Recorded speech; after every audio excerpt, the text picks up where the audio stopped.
Welcome to this week's episode of BurnerCast, the only podcast where we talk anything and everything hot air ballooning. I'm Joey Strutz. I got McKenna Seacrest and Brad Hosmer here with me tonight. How you guys doing tonight? Pretty good. I'm doing great. Good to hear, guys. We got a really fun episode planned for you guys tonight. Our special guest tonight is no stranger to the world of ballooning. He's been a pilot for over 40 years and holds 3,500 hours plus as a PIC. He is also the originator of both the Great Texas Balloon Race and the first ever balloon glow, which is replicated around the world. Please welcome our special guest, Dr. Bill Bussey, to the show tonight. Hey, welcome to the show, Bill. Hey, glad to be here. Glad to be. I really am. I'm excited about this tonight. We're really excited to have you on. Well, glad to be on. You guys are doing a great job. Thank you so much. Thank you. The first thing we're going to talk about with you is kind of your introduction to ballooning. Can you tell us how you got your start? Yes. I was in Aspen, Colorado, and, taking soaring lessons.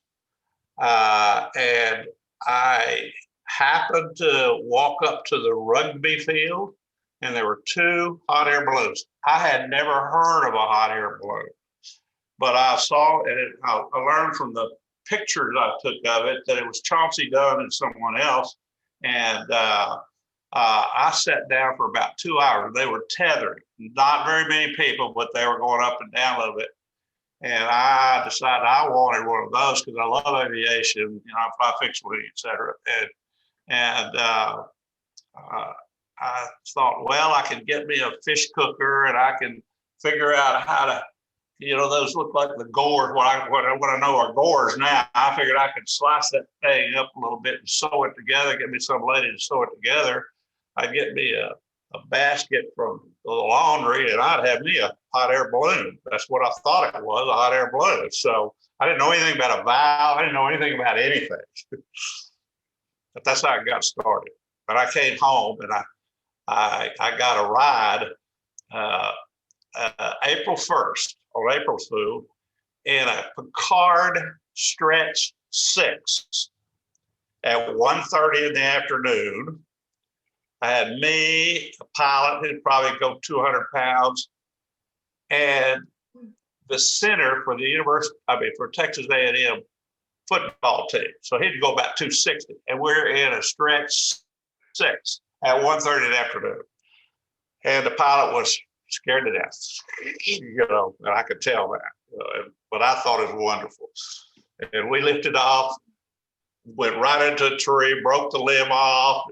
He kept burning. Had a little burner about that tall. And we go up to about 4,500 feet. And I'm just loving it. And he said, well, we're going to land this field down there. There's this monstrous field. You know, it's 2 miles wide and a mile deep. We came right down in the woods. We missed the field. Tore the balloon all up. Two of us got out. The radio person got in, and another girl, and they fly across the field and landed it supposedly and laid it all over a barbed wire fence. And that's how I got into ballooning. So how quickly did you realize you wanted to be a pilot right after that? Well, I was already a pilot, and I don't want to say that fixed wing was getting old school, but it, you know, it's like a car. You jumped in, turned it on, and you went someplace. And so I was taking hang gliding lessons and soaring lessons, and I didn't know which way I was going. And I found out that you could, in the East Texas area, it's not good for soaring. And so the hot air balloon, I researched that and got into it, and that turned out to be, you know, what I've been doing for the last 45 years. So we know not only are you a very accomplished pilot, you're also a very accomplished event organizer and helped with the creation of the famed Great Texas Balloon Race in Longview. Can you kind of talk about how that came to be? Well, I got a balloon, my first balloon, and I realized that this thing costs a little money to operate it. Although the balloon was fairly cheap in those days, I think I paid $5,800 for a brand new balloon works. And I'd been flying Picards, and a little burner would go out every time I hit the burner. And so I approached the Longview Mall and I said, I'll put a big banner on here, and you pay me X amount of dollars, and every time I fly, I'll fly that banner. And they wouldn't do it. They said, no, we just can't do that. So I said, I'll tell you what I'll do. I will have a balloon race, and we're going to call it the Great Texas Balloon Race if you'll sponsor me. And they agreed to do it. And the rest is history. We have given away, by the way, $1,639,000 cash money. Now, I got to adjust that a little bit because we had COVID last year, and that includes that money, and we didn't give that away, so I got to take that off, but we're going to add half of it back into it this year. So it's approximately that amount of money. That's above and beyond rooms, prizes, guns, sailboats, hotel, propane, etc. The usual stuff. So for those of our viewers that don't know, what year did Longview start as an event? We started in 1978. Okay. We actually called it the Great Balloon Race, and then changed to the Great Texas Balloon Race. So and it's been running ever since. So, obviously with COVID right now, events are changing super rapidly. How have you guys handled, evolving your event, especially because of that, because of these changes? Well, to give you some idea, we have a budget of slightly over $400,000 to put our event on. And it's at the airport, okay? And we have to totally build a city out there. We have 110 tents. And we have name brand entertainment. And they just the COVID shut us down, and we couldn't have any gatherings with a big group. And so we decided we were just going to give it to the city. We're going to do all the flights in the city and fly over the city. We're going to have serious competition. But we moved it into town. We figured that would cost us around $125,000 of our budget, which we have. We have some money in the bank. And so we were going to just give that to the city. Well, guess what? The sponsors have stepped up without us even asking, and we pretty well cover our costs. So we're really excited about that. We're going to give away, the young guns are going to get about $6,500, and the Great Texas Balloon Race is going to get about $32,000, plus all the other stuff. So, but it's going to be in town. We're not going to have any glows. We're not going to have any tethers or anything like that. It's nothing for the crowd. We're going to fly over the city. You mentioned serious competition in Longview, and we all know for 4 years that they hosted the U.S. Nationals. Can you kind of talk about how that came about? Well, we think it's going to come about again, by the way. We hope to bid on it, but we will be bidding at the end of this year. And our goal is to have $100,000 cash prize money. And that alone kind of gets people's attention because we're known for having quality competition. We know how to do it. We know how to bring a crowd. We know how to entertain the pilots. We know how to, we've done this a long time. We've made a lot of mistakes, but we've learned a lot too. And we think that we put on, and we've heard that we put on the best nationals ever. I don't know if that's true. We like to think it is, of course, but we plan to be even bigger and better this next time. So, did you ask how it came about? Well, it came about because we looked at the World Championships, and we figured that's too much to bite off and chew for the first time. So, and then went through by the way, I don't know if you're going to ask anything about the young guns or not. I have to tell you whether you're going to ask or not, because I'm really excited about that. We've had the young guns. That's basically the junior world type people that We have competition. It's not quite as serious as the Great Texas Balloon Race, although we do use loggers. We just have simpler tasks, and we make certain that the pilots understand the task. We're not trying to fool them. Matter of fact, we hold them a couple of minutes after the briefing and explain everything in detail to them. You know, if they don't understand it, we make certain they understand what they're doing when they go out there. And so this came about by what I call a SWOT analysis: strengths, weaknesses, opportunities, and threats. Well, one of the threats I put it down on my list. One of the threats to the Great Texas Balloon Race is the graying of it. You know, our board is getting gray, our pilots are getting gray. We need to do something for the youngsters on our board and in competition. And so the idea of this Young Guns thing came up, you know, and the media liked it better than they liked the other, I think. It was just awesome. And we put them up on the podium just like we do the big boys, and you know, we give them pistols and hats and stuff, and give them a little money too. You know, so we're excited about that. Yeah, actually, I was going to, in 2020, I was actually going to attend Young Guns as crew for Adam McGee. Unfortunately, as we know, it all got canceled due to COVID. And that's kind of the strategy I've kind of taken, is because I just got my license in July of 2020, is I like to attend events before as like crew, or kind of check it out before I go fly. I know Joey and I, we both have racers. We're both very interested in Young Guns in the future. Yeah, he's got your old racer, so he's a young lad at 21. I'm 25. You know, hopefully in the future we'll be able to do, you know, Young Gun events, Junior Worlds. We're certainly interested in getting into the competition. So, well, excuse me, this counts towards NEL for the Junior Worlds, so it is the national championship. They will be acclaim. They'll have the acclaim of being the Young Guns Junior National Champions. You know, we have the podiums, and they don't get champagne unless they're over 21. that's just a liability. We know about that. Can't be giving minors that alcohol. Oh.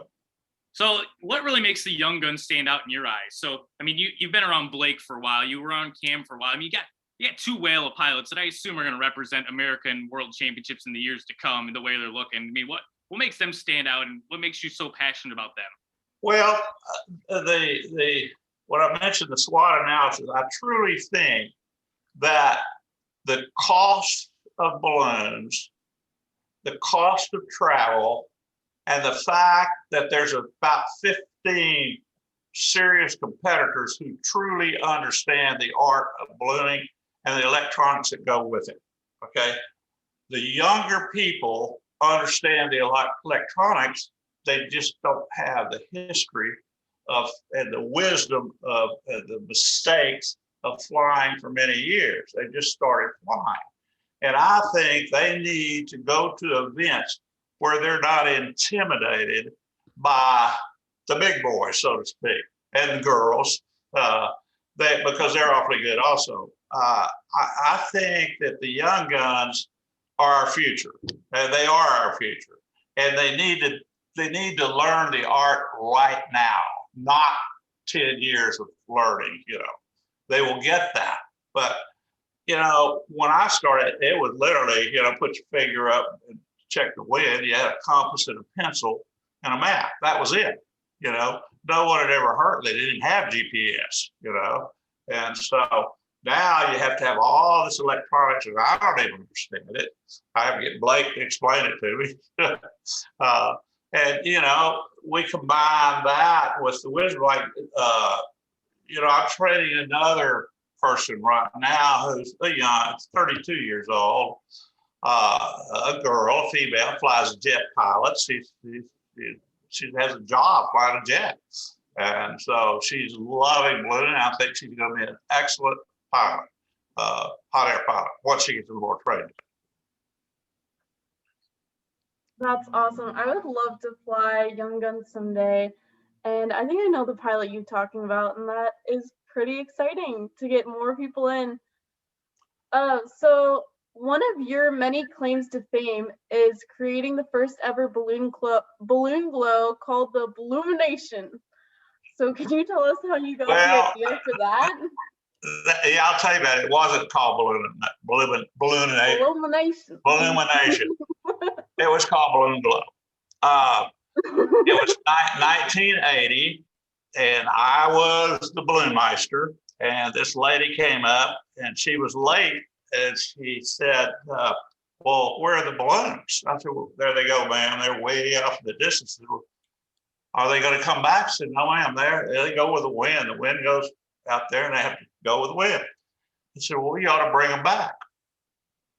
And so our propane was right across the street. So when they came in, the propane said, "Go over there and inflate your balloon." And everybody, gung ho and racist because they were new in those days. And they would go over there and inflate the balloons. And we took some pictures, And so we said, "Well, that's a balloon glow." And so we had the next year, 1981, we had an advertised balloon glow with photographs of previous glows, the individual balloons. And we had I luckily went to college for one, so I was a few years. I had a card section that you'd hold up the green card and everybody that, the odd numbers would glow. And it'd hold up the red card and the even numbers would glow. A disaster. These pilots they couldn't even come close to doing it at the right time. But it was very effective and very pretty. And some little kid said, "Why don't you just count down like 10, 9, 8, 7, 6? Well, we did that, and it worked. They turned it on at the right time. We have since started choreographing our balloon glow to music, and it's spectacular. It really is. Now we've learned something from that. It's not when you turn the burners on, it's when you turn your burners off. You do it at precisely the same time. You can't off. They all shut it down. So turn it on, they're talking or something, and so we do that. And we've got planned for next year, I'll let you in a little bit. One of it is called Twist and Shout and a Ring of Fire combined. Okay, twist and shout. You imagine the balloons doing that? And a ring of fire, the guys that can't glow, that don't know when to do it on time and have the black balloons, they're going to be the ring of fire. They're just going to be basking with a balloon. They're going to be out there glowing. So anyway, that's how it all got started. I got one other story on that right there. At the same time, right before that, we had this announced balloon race, and I didn't know if anybody would show up at all, any public. Well, this policeman comes up and said, "Who's in charge of this thing?" I said, well, why? I said, "I guess I am." And he said, "Well, do you realize what you've done?" I said, "No." They said, "You have blocked all the streets up and down McCann Road and Judson Road, and you packed all this, but the restaurants can't get people in there and in and out, et cetera. And we can't get an ambulance in here if we need to." And I said, "Yes, we were successful. We got people in here." And I was told that there's a honky-tonk joint that's famous from the 30s and oil boom days out here named the Rio Palmile. He said, "You're becoming more famous than the Rio Palmile." So I said, "We've got it made there. We've got it made." So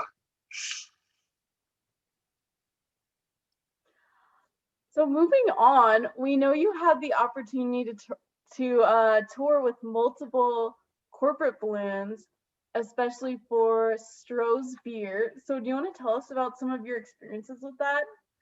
Ooh, Stroh Schlitzen on Milwaukee. I had all those balloons. And,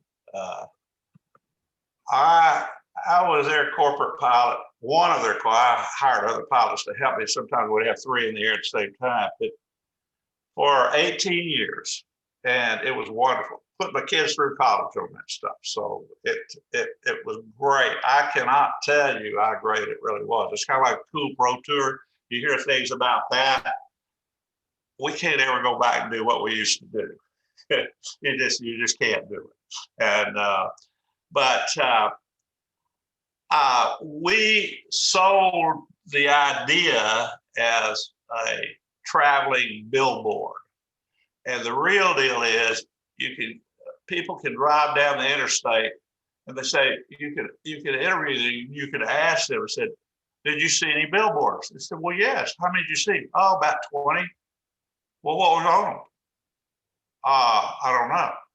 You put one hot air balloon out there and put a logo on it, a simple logo. They remember the hot air balloon and they know it's Strokes or they know it's Schlitz or it's over Milwaukee. And that's what sold the whole program right there. And that is true. It's true. You can interview people do that. And I think we as balloonists are the cause of the failure of corporate ballooning. We are not smart. We are stupid. We sell ourselves too cheap. And it takes a big corporation that has millions and millions of dollars in their advertising budget. It takes them just as long to handle $1 million or $1,200,000 program as it does a $30,000 program. And we balloonists will go out there and say, if you'll just cover my cost of my balloon and my travel, I'll do it for you and the entry fee. That's what's running corporate ballooning, I think. Now, in Europe, of course, they don't have any corporate entry fees, which then you see all kinds of corporate balloons over there. We don't have them like we used to. We don't have them. Do you see any hope of corporate ballooning coming back in the U.S.? Yes, I do. Yes, I do. If the people that look for corporate accounts don't sell themselves short, and this may mean you need to go to a marketing firm to market yourself first and let them market the program. Now they want 15% of that. Okay. Well, you're better off giving up 15% of $100,000 or $1 million than you are not getting it at all. You see. And so I think the answer may be the value is there in all the advertising budgets that if you see what they throw money away on, the ballooning program just works. It's just a billboard that's seen for a mile on each side of this flight path. And you need to have a very, very simple logo. You don't want all this stuff. If the corporate logo is real thin, convince them to make it bigger so it can be seen from greater distances. There are a lot of things that I learned. I used to subscribe to Advertising Age when you took magazines, and I learned a lot about corporate advertising, corporate ballooning, on that. But there is a lot of value there, and I think the corporation is going to come back around and see that that's a good investment for them. Now, it needs to be properly run. It needs to be safely run. And for example, the beer balloons. First thing I did is put mine right beside Budweiser if we could, because I knew they were going to get a picture. So we get two of them together, or Coors, whatever. We work together on it, get them swaying back and forth. It was great. Well, your brother flew one of my favorite corporate balloons I used to see all the time in Battle Creek as a kid. He had the GMC balloon, and to this day, that's still one of my favorite corporate balloons with the nice truck and the sunrise and sunset. It's such a nice, sharp corporate balloon. Well, he actually flew that balloon a lot, but he flew a lot of other corporate balloons too, like Oldsmobile, especially Cadillac. And he got a new Cadillac, I think 4 times a year, a big Cadillac Brahmin. You see that big old truck just hauling buns across the field, going real fast, and everybody look at that Cadillac going across the field like that. It was really something. But yes, he did, and he did a good job with it. And I call him the tether master. He is the best at tether of anybody I've ever known. Not because he's my brother. He was just that good. So one of the things we actually watched a little bit during quarantine was Wind and Fire. So kind of talk about that a little bit. That was Blake got us into it one day, and we watched a few episodes. He goes, "Oh, the Busseys gave me a bunch of DVD or VCR tapes from back in the days. Like, let's go through them while we're bored in quarantine. They were awesome. I mean, we love all this competition stuff. Y'all saw those? Oh yeah. Oh my gosh, I'm kind of embarrassed about that. I'll tell you, I got started, and a guy from ESPN came up to me at Albuquerque, the Fiesta at Albuquerque. They said, somebody told me that you know who's going to win this race. I said, there's 750 balloons here. I have no clue. He said, well, we have 10 cameras and we're going to put them on somebody. And somebody said, you know who to put them on. So I put them on Joe Hartzell, and I named 10 pilots, put them on. Now, after I named 8, by the way, Joe Hartzell was out in the stratosphere the whole time. Joe, I'm sorry. I named 8 pilots, and then the 9th pilot, I said, you need to put my brother on there, Bruce. He said, well, we don't believe in nepotism. We don't do that. I said, well, you need to put him on there. I said, why? I said, because he very likely could win this event. And I said, while you're at it, back in those days, I was pretty good. Not now, but I was then. And I said, you need to put me on there. And so it turned out to be a really neat deal. And actually, Bruce came in first and I came in fourth. So, and I named 9 out of the 10 people, out of the top 10. And I can't do that anymore. I just got lucky. But because of that film that ESPN did, I got a call from Westcom Communications. They said, well, do you want to do this and be a host? I said, well, I would need to fly. And I said, I don't do any do-overs. You just got to take me like I am, as rough and as raw as I am. Well, we had to do a couple of do-overs because I made some mistakes that were pretty radical. But there was one time, I got to tell you this, one time we would trade, the Albuquerque would sponsor us or give hotel rooms or whatever. We would feature something for them. And one of the things we featured was some little Spanish lady's taco shop. And so we went up to her and I said, Madam Alea Cuellar, or whatever her name was. And I said, I'm going to knock on the door and you just let me in and I'm going to order something and you just treat me like I'm a customer. There's going to be a camera with me. So I knock on the door, it doesn't open. So I knock again, it doesn't open. And finally, I just kind of push the door up and she's laying on the floor. She passed out. She's so frightened of the camera, And so we had to shoot that one over, of course, the camera for watching. And there were some other things that were funny. And the outtakes are really pretty funny. But that's how I got started. And we went to Battle Creek and went to Columbia, Missouri, Longview, Breckenridge, Albuquerque. We did 5 plus that was 6. We did 6. So it was a lot of fun. And I think I enhanced ballooning a little bit because I knew all the guys flying, and I guess you saw them. They're pretty hokey though. I mean, it was almost like more of like a Sports Center balloon pong, like more, like high def, and I mean, which is funny for the times, but it was almost like a, if ESPN was following ballooning, like you said, like this is what they would show. It wouldn't be like, this is more of the long of, hey, your hour flight than opposed to your 10-second video clip. Yeah. Well, they did it in VHS. We sold those, and then Blake put it on CDs or whatever you call those things. And then y'all got a hold of those? I can't believe it. I want to get him for that. So we want to talk about the 2021 Great Texas Balloon Fest for a minute. So we got 53 competitors coming in the big Great Texas Balloon Race and 9 young guns as of now. Kind of what's the expectation? 10 now. It's 10.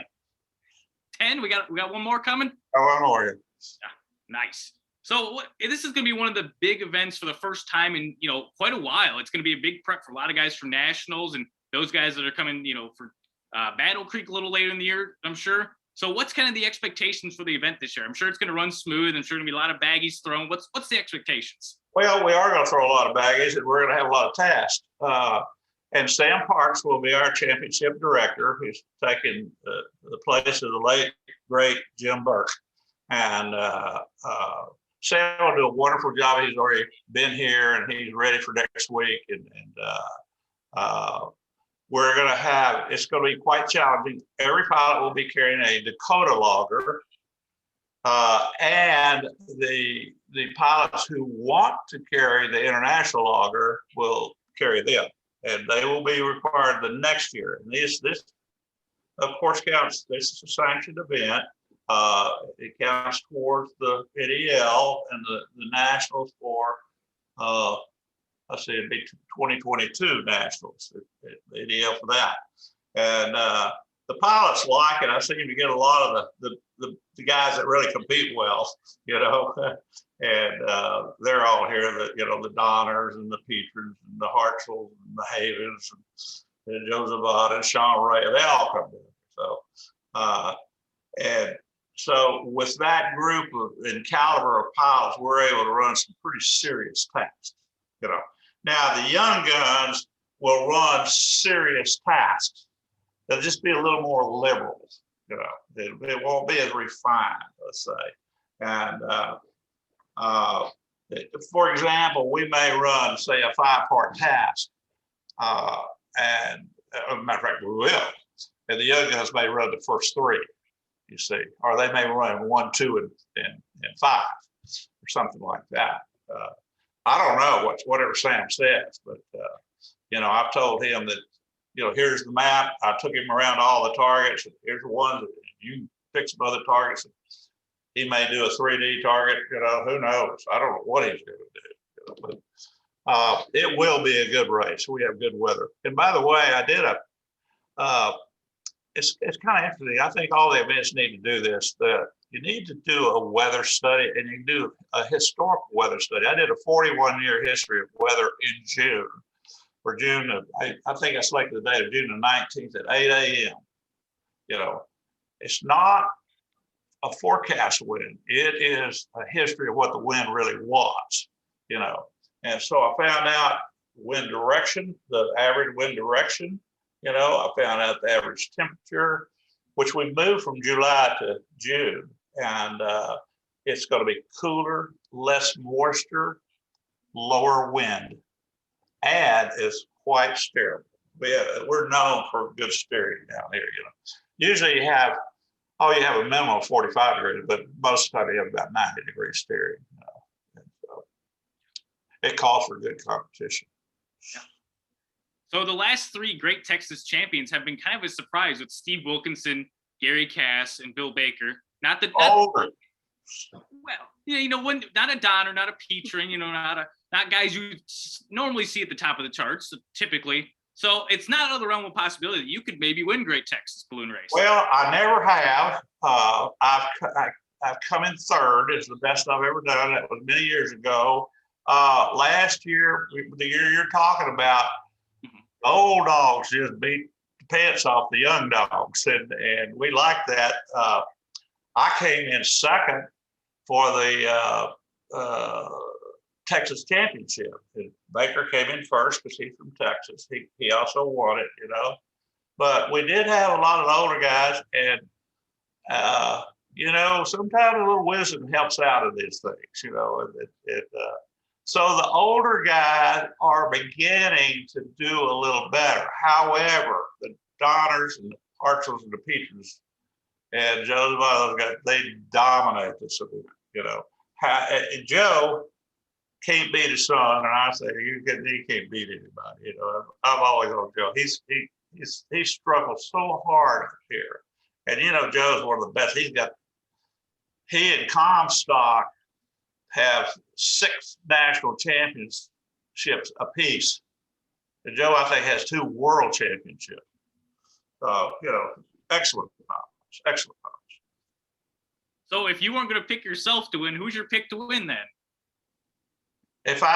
Other than me? Oh yeah, who are you going to pick to win? Well, if I could come in 15th, I would have done good. You know,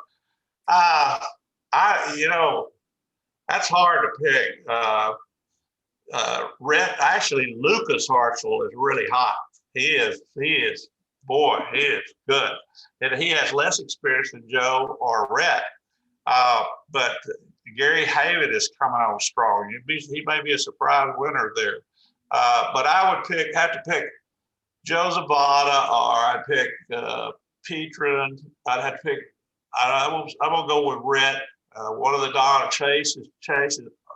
Nick's won it 4 or 5 times. You know, he's been slacking a little bit, but I think he'll come right back. You know, I'm not too worried about Nick doing good. He always does good. So, but I'm politically, I probably shouldn't try to pick anybody. Well, we're gonna make our picks. So, what about Young Guns? You got any favorites other than Blake, or is there anybody you're rooting for? Is that out of the question as well? Well, you know, Cameron, you gotta if I had to pick someone, and I'm not picking someone, I would probably have to pick Cameron. But Blake has really matured as a pilot. You know, he's started off, I told him he's too short, he couldn't fly. He got taller than me. I said, well, okay, it's time to teach you. But Blake understands electronics, and he's a good, safe pilot. He and this girl that I'm trying to, did one of you say you're on the Facebook with her or something like that? They're probably the 2 best students other than my brother that I've ever had, you know. So, and I want to train young people. I'm kind of through training people, but I can't turn a young person down, I don't think, you know, right now. But I gotta pick Blake or Cameron, one or the other, you know. So we're all going to go over our picks to win right now. You know, it's really, really hard to bet against a Petrin in Longview. I'm going with Johnny Petrin for the main field win. That's an excellent. Young Guns is gonna be a toss-up. Johnny's laid back and he knows what he's doing. He's always around the target. And it's just, when you talk about these guys, we're talking inches now. We're not talking meters. We're talking inches, you know, centimeters. So it's not the pitching, you know, drive down the fairway and the pitching it in. It's, you know, it's down to that last putt, and most of them are pars. I mean, they are what do you call them? Eagles, one under par, one under par. Oh, birdie. Birdies, that's what they are. I'm not a golfer. It's a birdie. Yeah, most of theirs are birdies. I'll tell you. I feel like Young Guns is going to be a big toss-up. You know, Cameron's coming off, you know, the 2019 season, very big year for him. Finished really well in Battle Creek, finished really well at the Young Guns. He finished really well in Indianola. It's going to be hard to bet against him, but Blake has really, really improved competitively. And I think Joe Seymour is another one to really watch. He really shocked people lately. Definitely one to watch. Cameron has the most experience, I think, you know, and most competitive experience, you know, he'd be a good winner. He'd be a good winner. And he's the obvious one to pick, you know, but you never know. You never know, you know. Andy Petrin came through, another Petrin, imagine that, last year, you know, won it. And I think he did that out of confidence, and he was like 29 years old. And so very laid back. I think that's what we wanted for him, you know.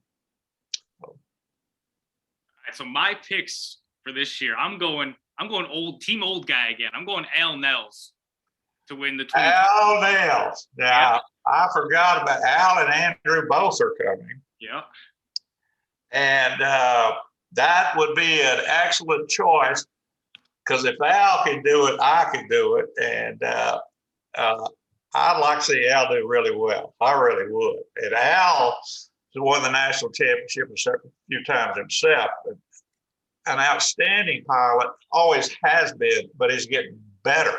Now, how can you get better than really great? He can. He is. And he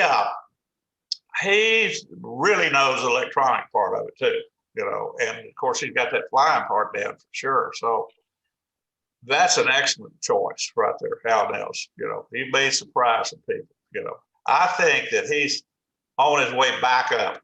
You know. And then my pick for Young Guns is going to be a bit of a surprise. I'm really good friends with Cam. I'm really good friends with Blake, but I got to go against him. Everyone else is going to pick him. So I'll take the money elsewhere in Vegas if we're going to bet against him. I'm going to go with Spencer Copus. Coming from a ballooning family, his dad's been a pilot forever. Great pilot, great corporate balloonist. I'm sure you've been around him forever. I mean, he could be a Peter and do really well. You know, this whole group of young guns, I don't want other pilots to be intimidated by their experience.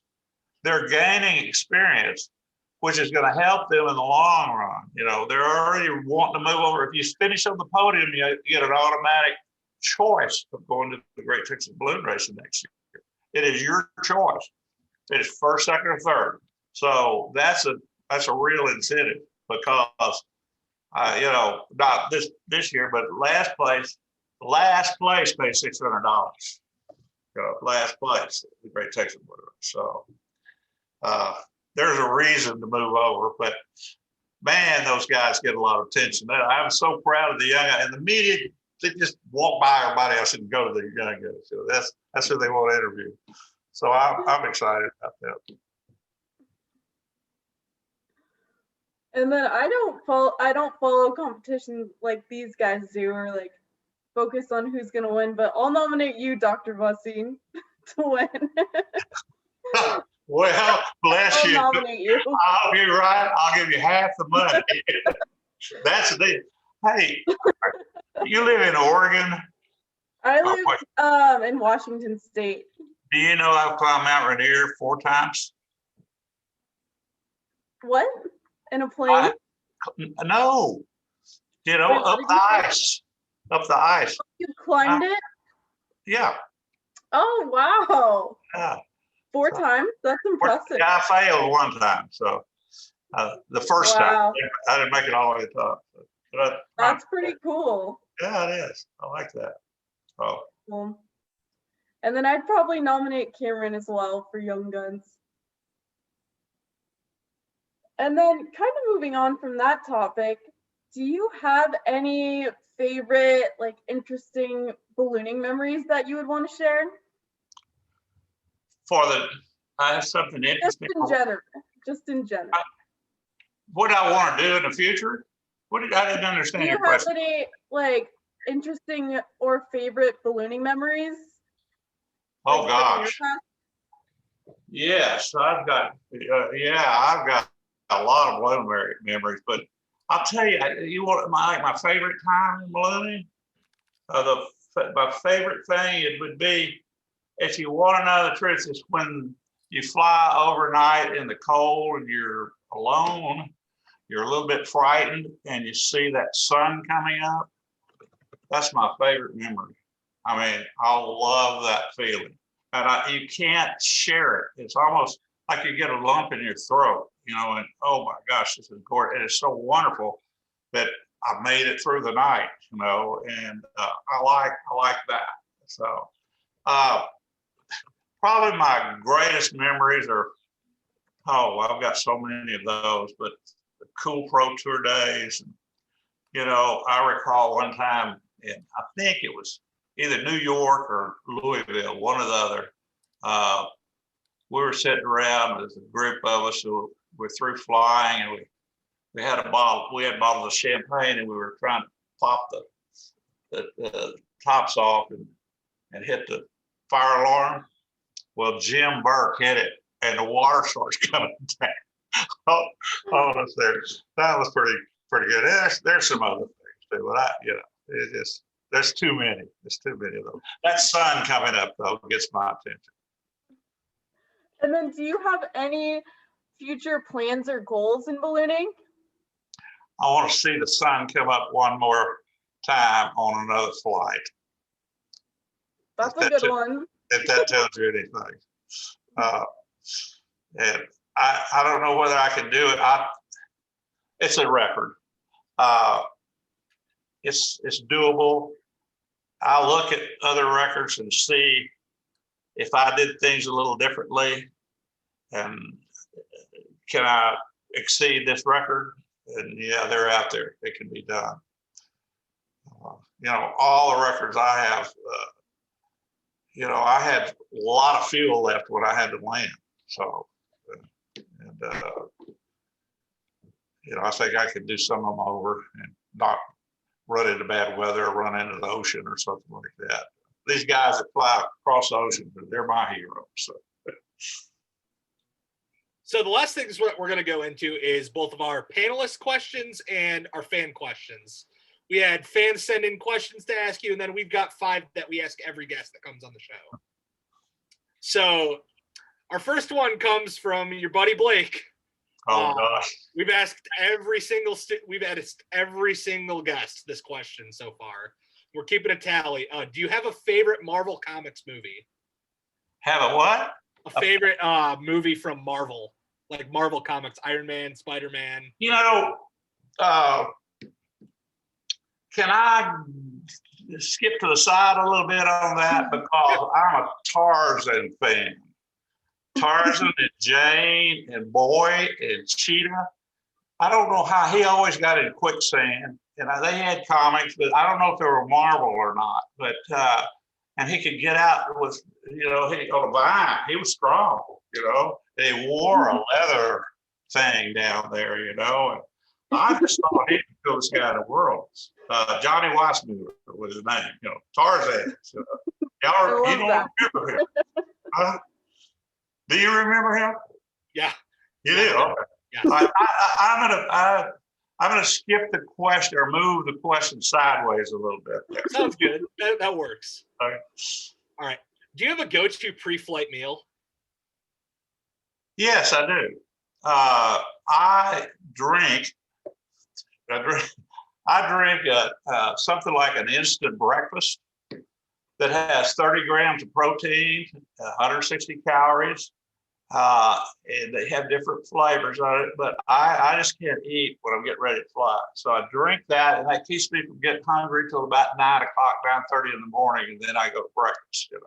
But yes, I do. I carry those. I carry a case of those on the road with me. I like them cold, but in the hotel rooms they don't have a refrigerator. I just drink hot room temperature.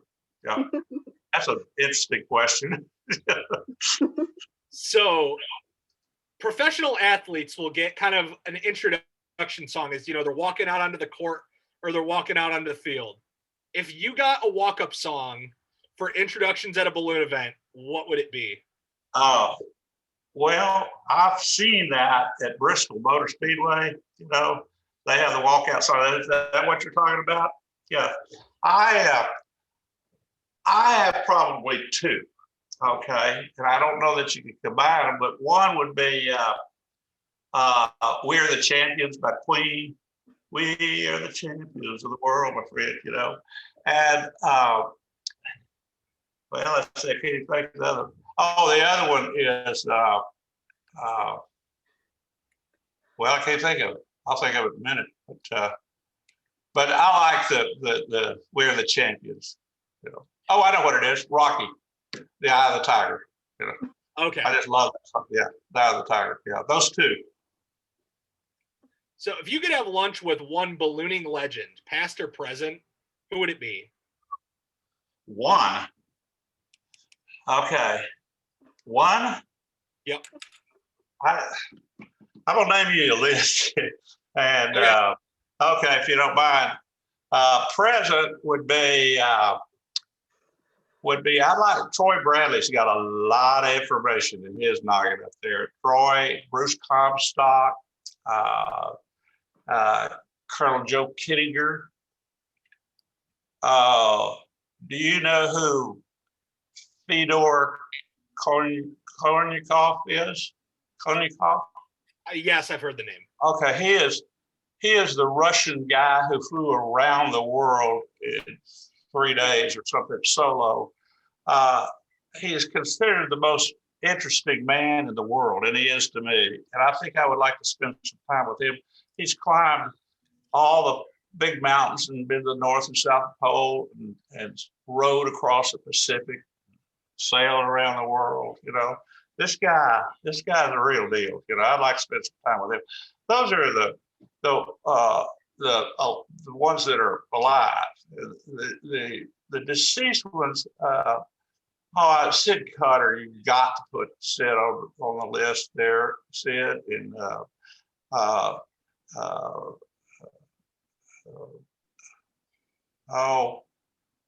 I'm going to wind up with Jim Burke, because Jim Burke, if you get him by himself, he's just he will tell you anything. He's a smart man, and I miss him a lot. But I think I'd want to spend a little time with him. My dad would be one. He's not a balloonist, but I'd like to spend some time with him. So.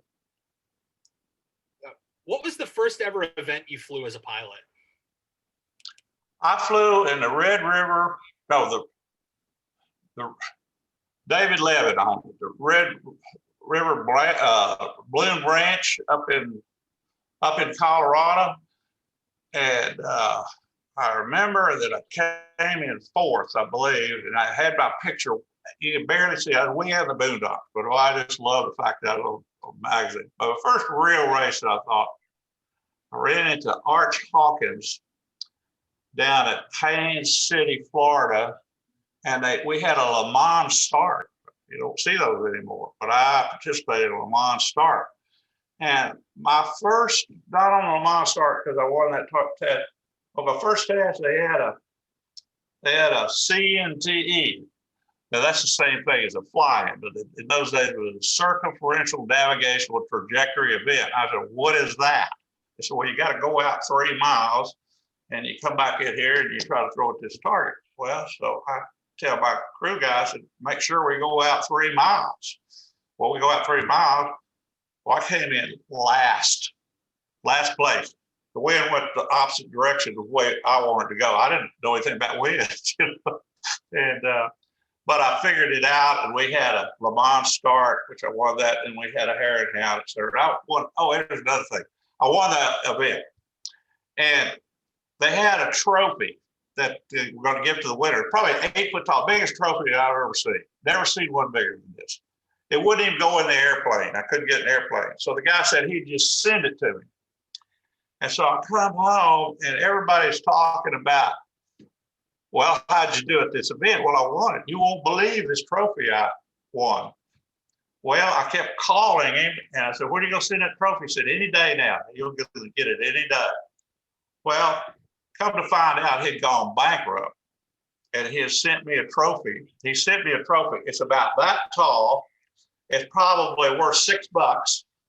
But that was my trophy. So all my buddies said, oh, you won this big trophy, which I won it, but I had to get the big one back. So yeah, that was my first real race. So now we're going to go into our questions that were sent to us through fans. So the first one, the Great Texas Balloon Race has hosted both nationals and now Young Guns. Is there anything else that you want to see the event host in the future? I'd like to see them take the women's nationals along with the Young Guns. I'd like to do the national championships for 3 more years. I will consider doing the world championships, putting a bid on it. But at my age, I've got to start thinking about that. And but the women's national championship, and now a good friend of mine, Jason Jones, has them in Missouri over there, and I certainly don't want to interfere with anything like that. But I really want to do it big time, and I'd like to see that. Those are going to happen. Our next one. So outside of ballooning, you were involved with being a driving instructor for the Driving Experience, okay, which is a company that let people sign up to drive a real NASCAR stock car. Right. What was your favorite track to get behind the wheel at? Oh, well, you probably won't. I drove 26 or so tracks, Talladega, Daytona, all Texas and Atlanta, and, Darlington. I love to drive it, but I hated to instruct on it. Nazareth, Pennsylvania, not even on the circuit anymore. A treacherous track, a lot of fun to drive, not fun to train. And I would say Phoenix was fun. I like the one they had, recently in Richmond a few weeks ago. So I don't know how the Indy cars go as fast as they do. I really don't. But I like Talladega and Daytona. They take less skill. It's just hammer down as fast as you can go through the turns. You don't lift. You don't do it. Lift means take your foot off the accelerator. So you go as fast as you go. And you use your drafting. All the cars are similar, and you use drafting and hook up with some other cars. That's how you gain your speed. So, but I would have to say Darlington was my favorite track. So if you're going to race against John Cavan, who wins, you or John? You guys both have a little experience in racing. Hey. Don Cavan.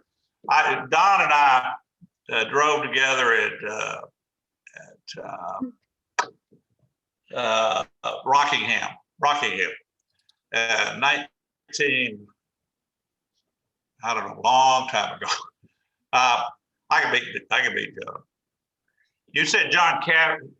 Oh yeah, the special shaped guy, yeah. Yeah, how'd you know him? How'd you know he drove? He was on a Bush team many years ago. I'll beat him. Dr. Bussey, Joey and I have so much useless ballooning knowledge, it's not even funny, okay? And NASCAR knowledge. Yeah. Well, you guys are awesome, and you're our future, you three, and some more. And I want to bring more people in there. It's just wonderful to see you guys getting into this, and you're so exciting to us. And I like to hang with the Peeps and the Hearts and all those guys. They're old. They're getting old. I like these young people. See, so and you talk about Blake because he's kind of how I got this idea going. And he's just been a joy. And Cameron came through. I don't know if you know the story. Cameron came to town, so we're out flying. And I think I was giving Blake a lesson, and Cameron jumped in the basket, and so he flew. I said, "Shoot!" So I called my insurance agent right then. I said, "Put Cameron Wall on my insurance policy," and I did. So let him take my. He flew that balloon you have, Joey. Did a good job. So Cameron's got a real future in ballooning. He's serious about it. He's trying the ride business. He loves the competition part of it, and he's gonna be a good emissary for the sport. I think he's a good guy.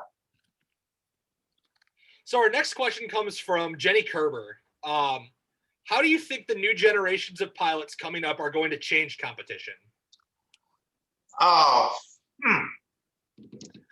I'm not sure they are at first, but I foresee the Europeans and the Japanese dominating in the near future unless we do something.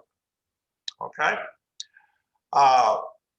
And I think there may need to be some slight modification of the rules that brings us back to the old time, In most states, it's still legal to talk on a cell phone while you're driving a car, right? You got to be hands-free. Well, nowadays they're piling more and more electronics on board. You've got to be proficient in all of that, as well as fly your balloon. I just don't think it's right to ask a pilot to do all that flying near power lines, etc. I think we're taking competition a little too far when we do that. And so the young gun people are coming in, and they've got this great attitude and a smile on their face, and they're gung ho. They're like we used to be, except they're so much better, better skill. I think they're going to look at things and say, "Hey, wait a minute. That's not necessarily the way we want to do it." And you'll have enough power to make some changes for the better. And that's what I see the young guys. I'm hoping it. And I want that group to get larger. And Kim and Adam's program, I understand, is doing great up there. And they aged down to the young guns, by the way. I don't know if you heard about that. Yeah. I tried to go to 30 because of COVID. They wouldn't let us do it. So we got two more. So you've flown all over the world. What's your favorite place to fly? I would have to say that my favorite place I've ever flown would be Jordan. Jordan, where King Hussein, not Saddam Hussein, King Hussein. We flew in the desert where they had like white sand for half a mile. Then they had these jagged rocks for another half mile. Then you go into white sand again, and working those rocks and things. Believe it or not, I love Nashville, Tennessee. Man, you land on some beautiful 5-acre places that have these gorgeous homes over the country western people there. It's just in the fall, that is a gorgeous place to fly up there. I like flying. Well, you don't really fly. I like Breckenridge, Colorado, because you go over the mountain, and when I went to Albuquerque, I guess could be.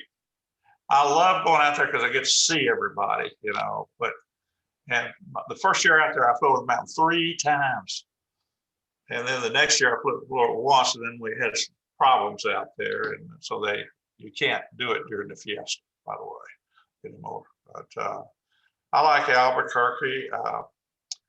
San Diego was fun in that you could fly towards the ocean or you can fly from the ocean. You got winds that go both ways. And it's kind of neat to do that. I would think Washington State would be awesome. I went out there to sit on Vashon Island for 3 days trying to fly over to Seattle. Couldn't do that because of the weather. I think that about covers it. Japan is fine because you got great steering.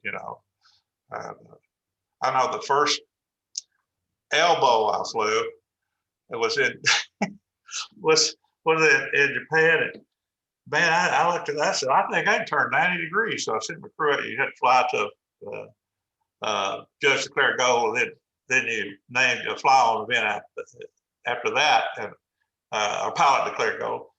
And I sent one out there 90 degrees, and I said, well, shoot, I'm coming back. I had a grease pencil, and I flew. I think my speed was 89 degrees, 89.2. I came in 21st. I was 0.8 of a degree off, so I came in 21st. So, it's in there for real over there. Have you ever flown in the Northwest? Not much, no. I really haven't. I've flown northern